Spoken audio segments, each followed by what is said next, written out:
neighborhood. Did you drive up, Brent, when you came here? Did you drive through the time check neighborhood? You know, we didn't. Well, we came right from the hotel, sure. So we down the river, right along the river. Exactly right. Yes, we did. So that used to be a neighborhood behind the levee there. And now it's almost all vacant fields, and that's because of the flood of '08. When we had 5,000 homes flooded in Cedar Rapids, 1,000 businesses, churches, nonprofits, virtually every major facility of city and county government flooded. It was a $5 billion disaster in a city of 125,000. Wow. Because I'm good at math, I know it's $40,000 per resident. And it forever changed my life because I had been long concerned about global warming and climate change. But it was always a little bit abstract, right? That's when it all changes, when issues hit us. And I said that when that happened, the day it happened, I went back to my files, pulled out a Des Moines Register article from 1999 that said the state faces forced floods. And I just said I am all in on the issue, and I'm going to do everything I can to not only, the abstract part is to slow down and to stop and reverse the buildup of greenhouse gas pollution in our atmosphere, because that feels abstract, but it's to safeguard people and property from the devastating effects. And gosh, it's just a huge, big issue. So I'm really happy to host you here today. Let the corridor program in Kirkwood later. But while you were here, I was talking to Brent. I wanted you to get to meet some people who had experienced the flood. And I've got two people here, which I'm really excited about. But Al is the business owner, and I want him to share his experience. I will tell you, in this neighborhood, that sort of no longer exists, and it's, you just think about that magnitude of losing the neighborhood. There were people who lost their home, their church, and their business because this was their. We've been very successful in relocating most people in Cedar Rapids because we came in very strong as a community. Something. I got him. Thank you.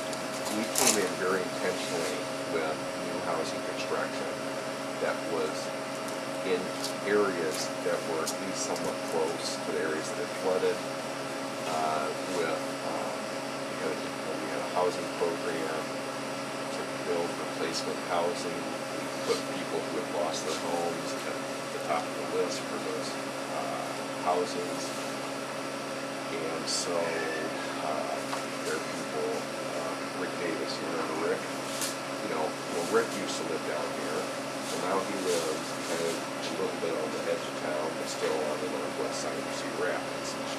And we were very successful in keeping most people here. But I was telling you, here was one of those moments like 2012, Hurricane Sandy hits.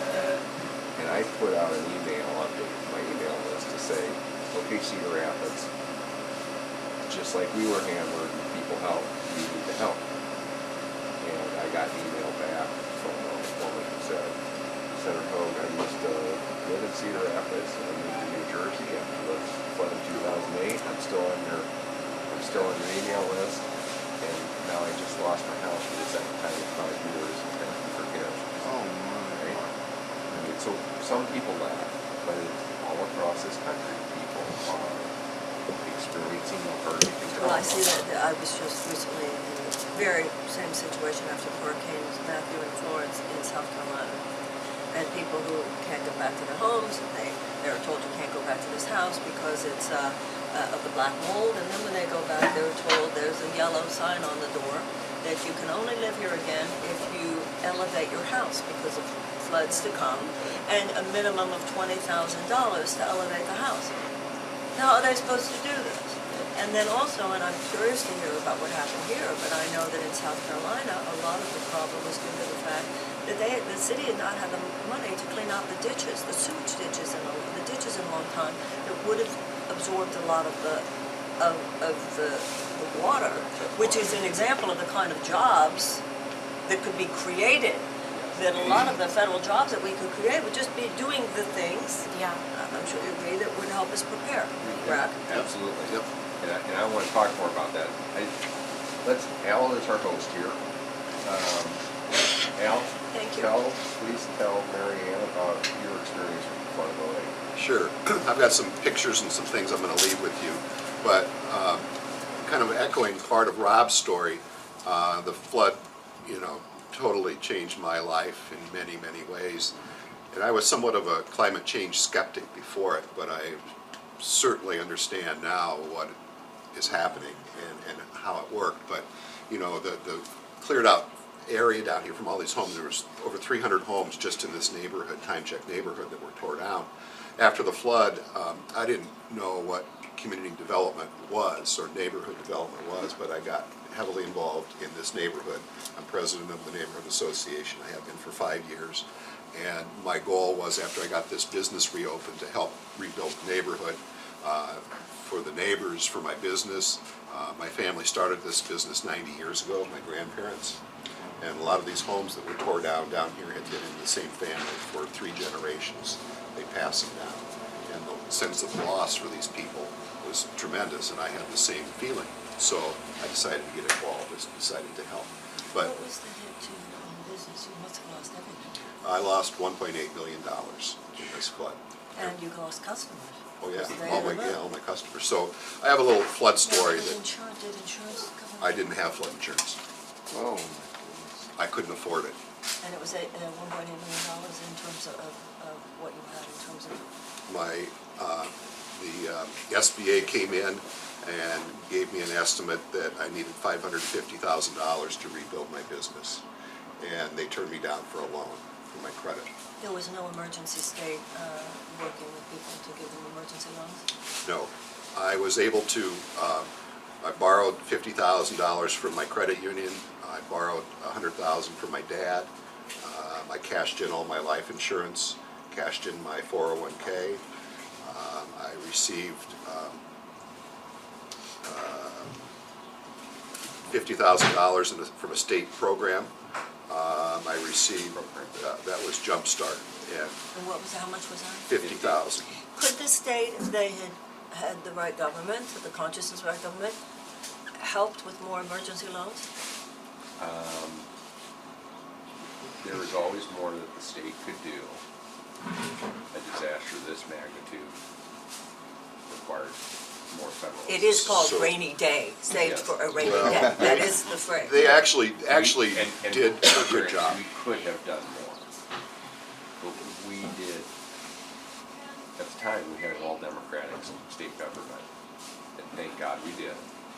Because we actually did, we pushed the envelope. We ended up putting hundreds of millions of dollars in the flood recovery. So if $100 million went into flood recovery, but only There's 50 50,000. people, no, That's because there were so many businesses. so many people like There were so many. And we lost, and I do want Al to be able to get back to his experience, but we had a very good record for recovery from a disaster.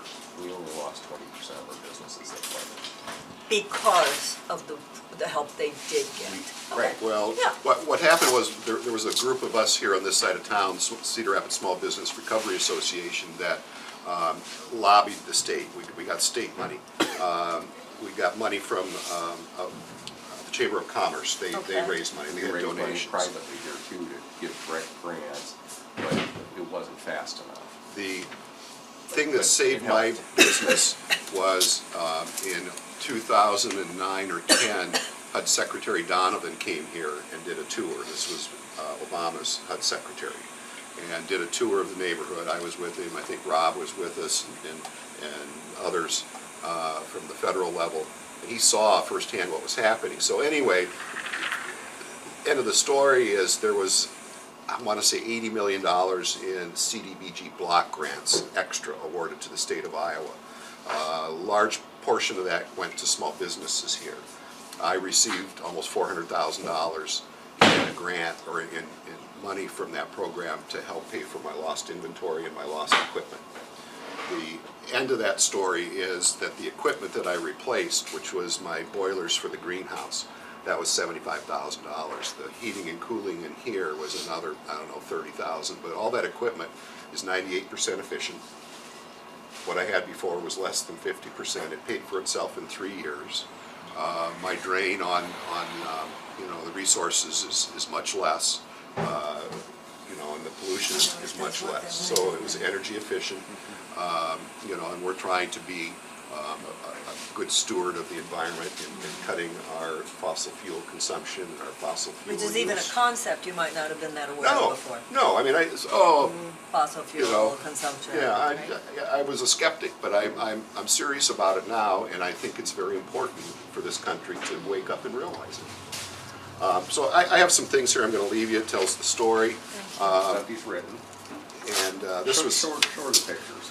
yeah, this speaks volumes. These pictures are poor, but this is the interior of the shop the day we got in on June 20th. The flood crested it on the 13th. So 1 week later, Al is allowed back in, is able to get back in his property. Nobody could get into their property for a week until they had inspected it. So, it was a wreck. This is inside one of the greenhouses out here. Everything's just, Totally trash. Do you have a family? I do. So everybody pitched in to help with the cleanup? How did you emotionally handle going through this? Well, my family was back in town on the 20th for my father-in-law's 75th birthday or something, and they all came and helped for a few days. My college roommates came back from all over the country for a week, from Texas and Florida and California. I had over 1,000 hours of volunteer labor from church groups, from major corporations in town, Rockwell, Aegon. They sent teams out to help businesses, and it was just incredible. So all this volunteer support that I had to help me clean and gut this place and reopen it made me decide that I was going to do something to help the city and the neighborhood. That's why I got involved. So it was an incredible thing. Here's the junk outside. Al was also fortunate that they had a second location. So this was not his only business location. So even though this was his headquarters, he was able to set up shop in another place to keep operating. The biggest problem businesses have during disaster is the continuation of operations. At the time I was practicing law, my law firm, we were out of our office for 3.5 months. It was very, very challenging. Because the city gave us special permission to go back to our building, try to retrieve the stuff of the law firm, the servers and stuff like that. It was very challenging. And no state aid to help. How do people stay around? How do people keep their electricity? Well, the biggest, it's not that there was no aid, the aid was too slow. And so Al, here's the flood in June of 2008. When did you get the CDBG money? 3 years later. Come with? Wow, 3 years later. So when floods and disasters happen, there is no federal program to help businesses. What is FEMA? There is no Where is program. FEMA helps individuals, but they don't help businesses. So there's no federal program. So what we did Well, that here, right there, there was no federal program? there's no federal program. There still isn't, to my knowledge. But what we did here No. was we So went. all the flooding in Iowa this year, on the businesses that have been affected, once again, there's no federal program to provide immediate relief, and what is available is going to be high-interest SBA loans, or several years later, CDBG money. Our small business group here wrote the book on using CDBG money to help disaster programs. To this day, other communities still come back to our officials here for information on how they got this to work. But if I wouldn't have received that money, I would have closed up. I would have been done. And that was the CDBG money, but Yes, that didn't federal. come until later? Yeah, 3 years later. So Yeah. he And you were able to hold on for those 3 years until it got... Al had the resources he talked about, family, friends, the small amounts of money from the state and the charitable efforts, volunteer help, he had enough resources to survive, but he would not have been able to permanently survive. Now, has any of this been changed in preparation for what is almost inevitable at some point down the future? Working on it. I mean, we advocate for it. That's one of the reasons why I'm so delighted that you're here today, so you can hear this. But we're dealing with, again, businesses that the only way they'll survive is if they have large, I mean, it's like with individuals and the people who you have $400 in your savings account to handle the next disaster. Al had the $400 in his savings account equivalent as a business to survive short term. But there are a lot of them that don't. Where'd they go? What did they do with their lives? They move on. We have a bunch of employees in Southwest Iowa who were flooding in March. They're out of business. They lose their job. Think about the employees. Do you have employees how many employees did you have? I had 15 employees here, and after when we finally reopened in November, I had 3 here. Oh my. They had to find another job. They went and found another job. People became, it's a refugee experience. Angela, you talked about earlier with me, and this is the first time I've met Angela. Great to meet you, and Ryan. What was your experience with the flood of 2008? We were living in Center Point, which is about 10 miles north. And so we didn't have the severity of the high rising water, but the water completely filled our basement, and my son's room was down, and my teenager. And not only did he lose everything, to that, the black mold came in. After we tried to clean it out, it couldn't, and we lost our house eventually. So we ended up having to move in with family for a little while until we found another place. And Angela told me, Please. she says to me, we didn't have nearly as bad as some people. No. Oh, no, we didn't. What happened to the people who have it worse than you? Where they go? What happened to their lives? Well, I had a couple of friends who lived across the street from each other. They were my best friends, Pam and Regina, and both of their houses were just completely ruined. They were lucky enough to get the grants, to help rebuild eventually, but it took years and years. And I have one friend who got depression so bad her house is still not done. She just lives there with it half done. Well, that's why I was wondering when I saw those pictures, where did you get the emotional support? This is our sign out front on the corner. This is the crest of the flood. That's 8 foot up. So the water is 8 foot deep, almost up to the ceiling. The ceiling in here is the only thing that's not been replaced.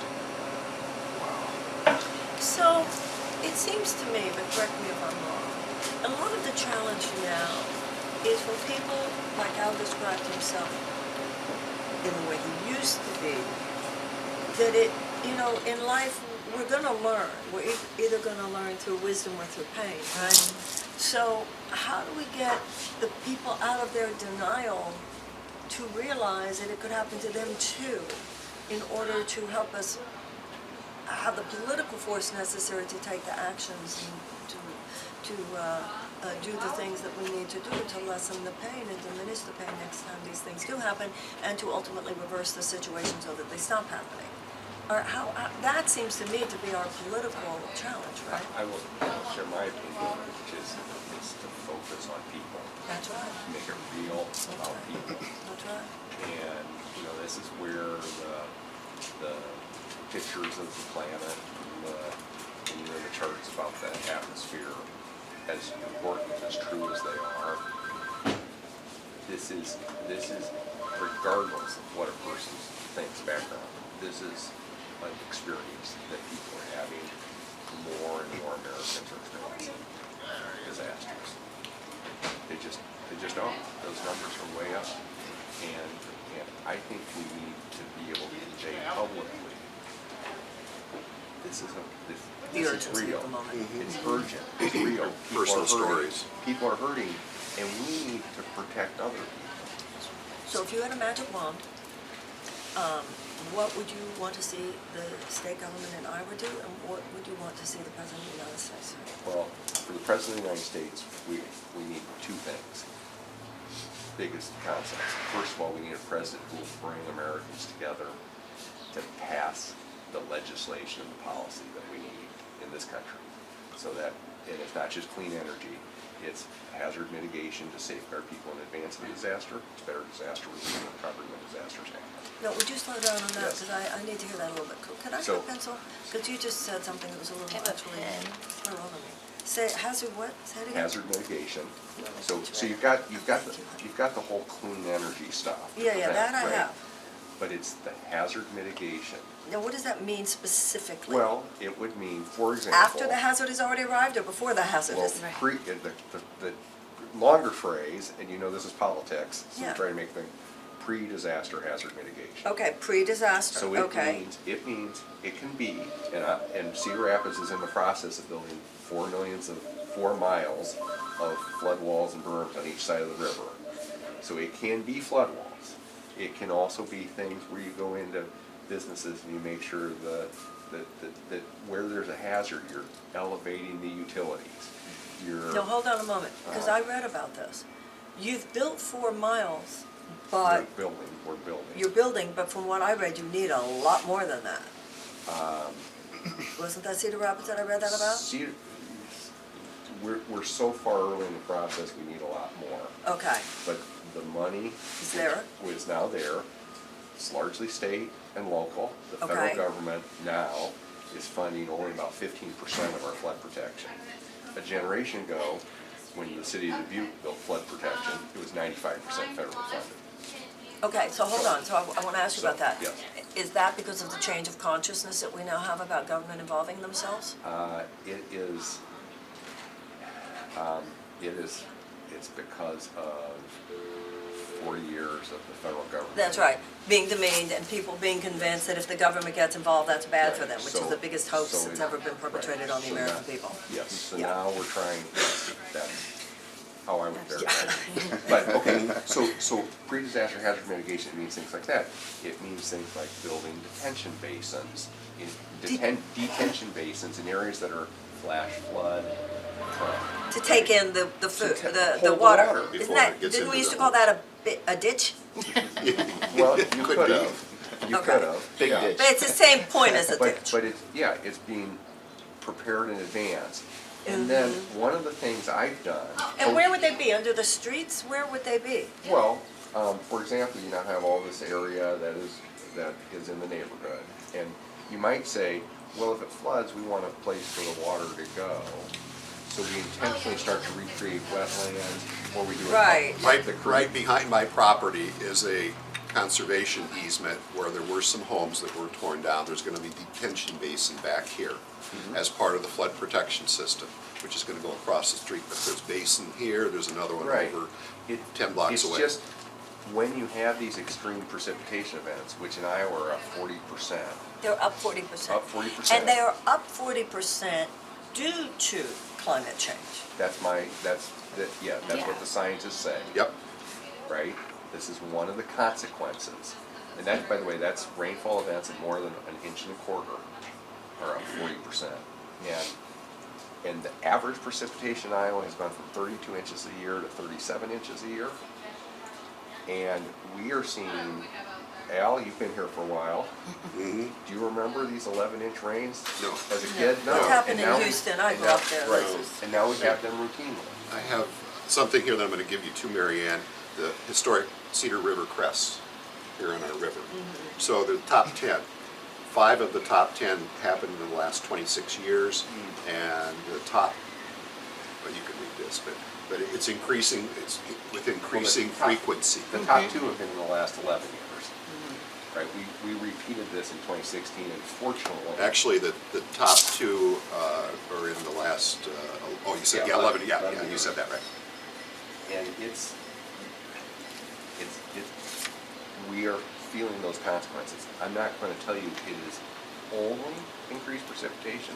There have been some land use changes that also don't help us, right? But it is being driven by this increase in precipitation. Final thing I want to say on how we, so So you got hazard mitigation. We need comprehensive watershed management. Hold on, if I may. Under the pre-disaster hazard mitigation, there's the flood walls and the detention basements. Are there any other major parts of pre-disaster hazard mitigation?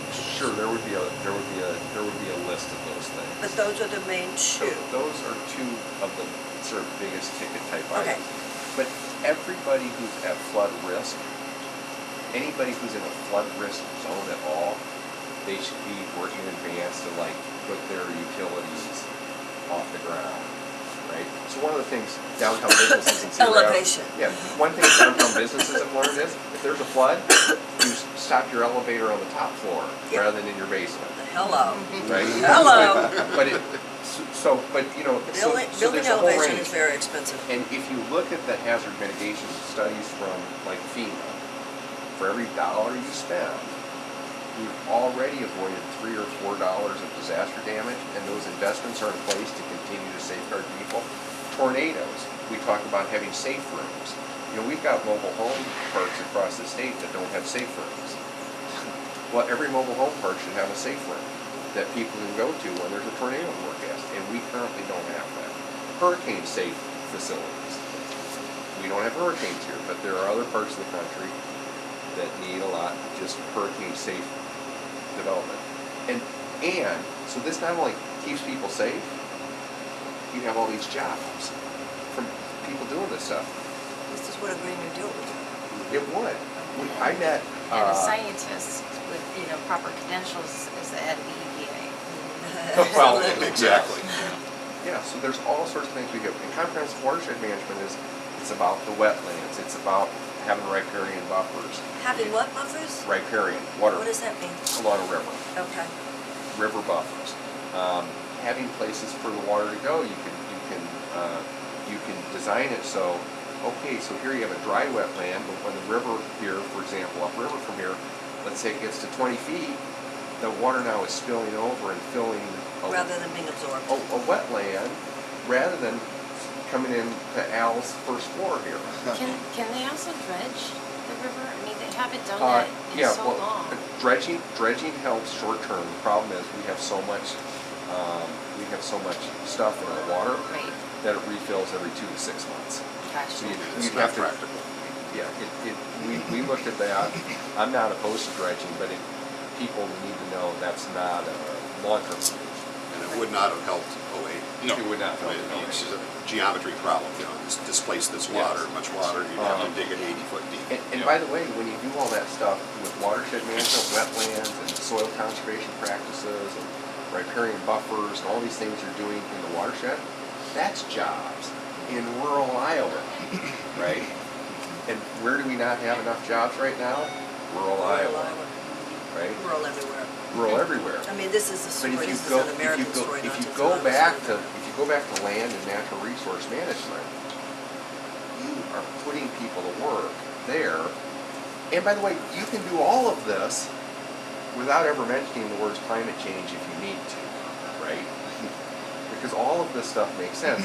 Climate change just makes it more urgent because we know that the climate's changing, we know these extreme events are happening. So, okay, things have changed, we need to do it with more urgency. But you could have done all this without climate change, and that wouldn't have been a bad thing. It would have been called wisdom. We were taught all this as children. It's sad that so many grew up forgetting it. You know, in school we were taught, that they're cutting down the rainforests and Yep. they're changing the way things go. But I don't even think we can plant enough trees anymore. Well, we sure can't in our Also, yard anymore. It's funny, because now you see the young trees, and the young trees can't, it's gonna take 100 years before they young. can compare to the richness and the environmental value Right. of the older ones. But I think so much a part of that, Angela, is we were taught it as children, but we were taught as children, that's part of what government's supposed to take care of. And then people were led into this idea that no, government is bad, Right. as though and then there are people who are like voting for people who actually don't want to help them. Yes. Under the belief that, well, it's bad to have the government in there, but this is what the government is supposed to do. And it's your Yeah. tax dollars, it's not They like, wanted any change they could get, and unfortunately, There you go. that's where we ended up. bad deal. Senator, could you tell us, so sadly Bill Stowe just passed away recently. Yes. His work with watershed management and could Yeah. you talk about how Yeah. that's changed? Because we talked about, yeah. So, I talked about comprehensive watershed management, and I talked about it trying to control peak flooding, to try to reduce flood levels. You know, obviously, there's all those things you can do, also have, almost all of them have the benefit with helping clean up our water. And we do have a clean water problem in Iowa. We have over 750 impaired water lanes. And so there are multiple benefits to the natural resource restoration efforts in a watershed. You get the multiple benefits of also cleaning up the water. And Bill Stowe, who passed away, he was motivated because he runs the Des Moines Water Works, and they are having difficulty complying with the water quality standards, right? They would actually mix water from the Raccoon River with river from the Des Moines River based on which one was lower, so that they could keep it under 10 And lower in what? 10 10 or And then whatever the toxins are. 10 micrograms per liter of nitrates. Yeah, nitrates. Yeah. From farming up north. Yeah, Right, and this so there- is what the poison is. And Cedar Rapids actually has the oldest record of nitrate levels in the water in the state of Iowa. Because our water intake system, we've been measuring it since the early 1900s.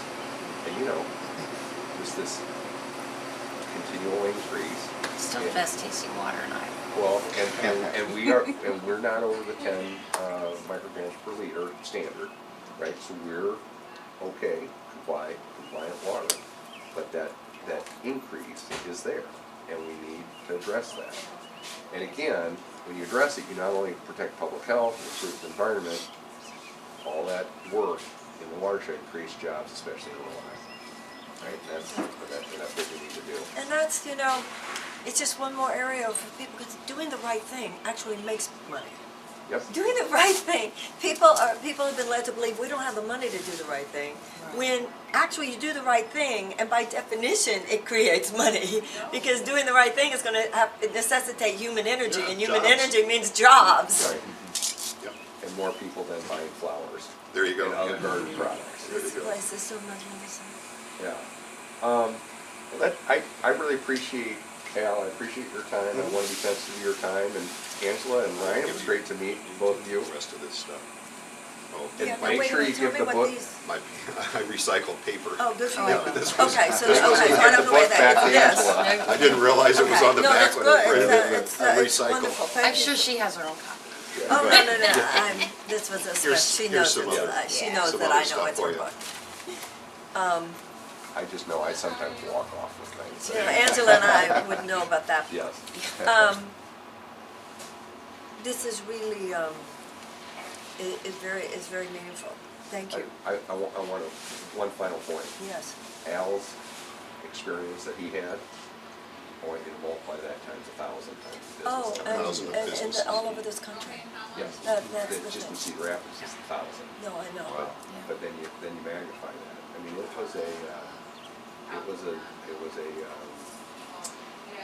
was a moment of survival for our city. Was the flood of 2008. It was, you know. Let me ask you a question. Do most of the people who you work with now, and who have been awakened by this, do they realize that we have an environmental protection agency now which works against these efforts rather than for them? I think some do, and those that don't, they hear from me. They hear from me. I talk about it here with customers and staff all the time because, you know, every week here, 11 years later, people come in and I have some photos around here and they say, well, how high was the water? You know, and they tend to forget. But I remind them of how this happened. Al, have you seen any changes in flowers and gardening from climate change? Have you seen anything? Oh, yeah. The extremes of the weather, whether it be drought or too much rain, affect what we grow, the varieties we grow. And the misuse of the land. We're It's the also same as its gardeners. effect on farming a corn is the Yeah. same as its effect on the farming of a gladiola. Yeah, sure. We at our home, we even have gardens, and our problem there is, we planted, you know, fruit trees and everything edible we can. And we do a lot of canning and things like that, but this year, you didn't even get to plant till late, and, Very wet. And that was because the wet soil. Yeah, very wet, right. very wet. And then we have a cornfield across the street from us, and they fly in and spray that cornfield, even though we are in the middle of town. And we don't know what they're using, but we know that we have a hard time getting our plants, you know. He works really hard to do things like make soil teas and stuff, you know, for fertilization, because we do everything organic. And when she says they spray, is it the agribusiness conglomerate that owns that farmland that's doing it? Is it the government? Who is the they that's creating? It's not the government, it would be the Personal. landowner. That unless that has been We have- consistently and deregulated rather than. We've had a lot Right. of, we've had a lot of farm consolidation. In theory, Iowa still prohibits corporate ownership of farmland. In theory. There's I was some just ways- gonna say. There are some ways around it. Not only is it corporate, it's also even foreign these days. Yeah, but Iowa still has good laws on the book to prevent that. Okay. And it's the number of farmers that's dwindled. These farms are become, you know, it used to be when I was a kid, a big farm was 400 acres, 600 acres. Today, big farms are 3,000 acres. And so There's what been a lot of consolidation, but they're still not supposed to be corporate owned. But they are, that's what Monsanto and Bayer and Doer are. yeah, So yeah. what do you mean, they're not, but they Well, are? How'd they get around that? What's the loophole? Usually it is economic relationships. The land, though, is still not corporate owned. So That's they- just called total corruption, so- because so it's they- absolutely So they not. do, well, in Iowa. You have to be careful because you're a senator, but I can say in- economic relationships. Yes. It's called, yeah, I'll tell you an economic, let me get $1 out of my wallet, I'm gonna give it to you. And then the change, we had an economic relationship. Yeah, Yes. Uh-huh. All right. scratch your back. Well, Okay, she gets it. All right, well, we should probably get off to our next event. Can Thank I you. get a picture with you? Absolutely. Somebody take our picture. And can I ask 2 questions when you're done? Yep, Please. oh, Oh, okay, Go well, ahead. do you have a campaign office in Cedar Rapids? Hold on a moment, I need Brent here for this. She wants to know. Do you have a campaign office in Cedar Rapids? We don't, but we would love to open one. Because the other thing on my bucket list, you say you should carry on, I do. I want to work for you. I don't care if I get paid or not. As long as I can get there, I can afford to be there. I would do anything. I'm talented, I'm an INFJ, I don't know how much you know about the MT. Okay, can we Virus have your print, but- information, would you please write it down? Yes. Thank you I so will much. take sorry. your pen, I'm like- and then I will Well, thank you, that's converse with helpful. Angela. Okay. Wonderful. Good. If you guys want to do a photo, and then. Yeah, let's do the three of us. Okay. Angela's is that okay? Al? Yeah, absolutely, yeah, even better. Right here? I'm a Here by talented the writer. orchids. I Yeah. yell louder than anybody. And I love with conviction. Welcome. That's my resume. Since I was 19, I'm a little older than My that. grandparents, 90 years ago. 27-year-old son. My email is eat and cry